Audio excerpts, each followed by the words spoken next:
Hi friends, আজকে share করব বৃষ্টির দিনের নিরামিষ খিচুড়ির রেসিপি। প্রথমেই মুগ ডাল 250 গ্রাম কড়াইয়ের মধ্যে দিয়ে ভেজে নিয়েছি।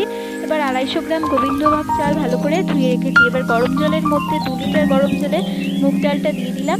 তেলের মধ্যে জিরে, তেজপাতা, শুকনো লঙ্কা আর গ্রেট করে রাখা আদাও দিয়ে ভালো করে ভেজে নিচ্ছি। তারপর যে জলটার মধ্যে ডালটা দিয়েছিলাম তার মধ্যে লবণ হলুদটা দিয়ে আর এদিকে চালটা দিয়ে ভালো করে ভেজে নিচ্ছি তেলের সাথে। তারপর এখানে চাল এবং লঙ্কা দিয়ে দিলাম, দিয়ে ভালো করে ফুটতে দিলাম সেদ্ধ হওয়া পর্যন্ত।